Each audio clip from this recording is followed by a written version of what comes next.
sinking into your earballs like a ship leaking faster than the FBI. This is Locker Room Talk, and I am your host, Political. Speaking of ships going down faster than Uma, if the mainstream media is the Titanic, I would say the so-called fringe media is old Ironsides. After every attack launched in efforts to destabilize this country by demoralization or compartmentalization of powers, or gerrymandering or open borders, or willingly and knowingly propagating false narratives to push an agenda that is abhorrent and demonstrable, the new media continues to push back and stand up for truth, to be a real representation of the people.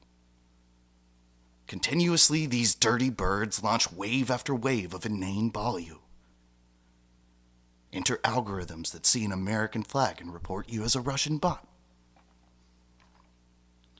If you have a picture of a dead deer and a Gadsden flag on your social media account, you might be a Russian. If you disagree with anything a liberal says at all ever on the internet, you might be a Russian. If you support the President of the United States of America and want to see our country come back to full health and get off the life support system our society is currently functioning under, then you might be a patriot, and thank you. And I want to really let liberals know something. You elected Donald Trump, 45, POTUS, pussy grabber extraordinaire. It was you. I'm sure you've probably heard this before. But with your constant nagging and the fact the majority of the Dems' party base are stupid with a capital D, these people are playing a video game or rooting for a sports team. They're unaware of the consequences of their actions. They are being used as a meat shield to protect the ruling class on this landlocked planet.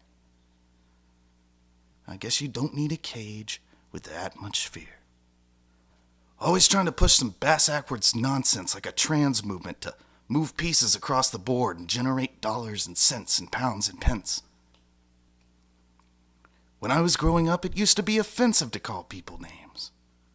Now it's offensive not to call you by your proper slur. Well, hello, Mr. Saber-Toothed Orange Donkey Banana Peel. How are you? Hey, today. I really feel like I was in hibernation for a couple of years, and I've woken up to a landscape that is something out of a dystopia I once believed to be fantasy. I now live in a world where pseudo-puritanical authoritarians seek to create sameness through sanctioned empirical diversity. But I know whose fault it is. It is everyday men and women. We became complacent. And I guess it was a Sunday the devil snuck into heaven. We can no longer rest. Is it too late for a recovery? I don't know. Jeffy Beelzebub is working with our government for hire to build that machine Morgan Freeman tells Batman to blow up at the end of the movie.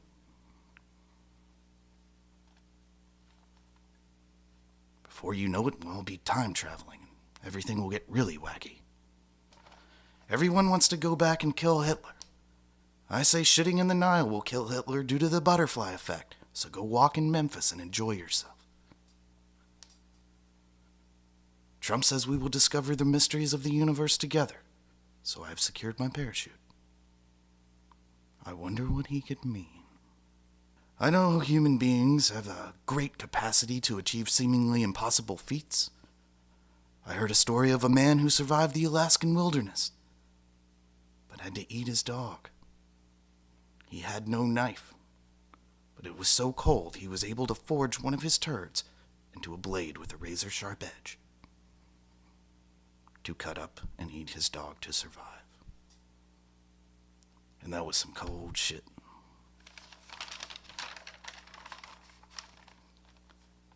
I have heard legends of monks surviving sub-zero temperatures with no problems at all.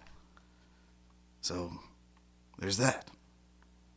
I ponder astral travel and reckon dreams might be important somehow. Well, anyhow, Get on over to Infowars.com and order yourself some Super Male Vitality.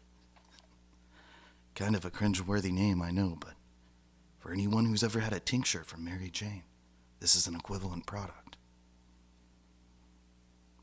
Oh, and one more thing. It matters not what people say or think of you. What matters is what you do with your time. Be good. And until next time, I'm Poe.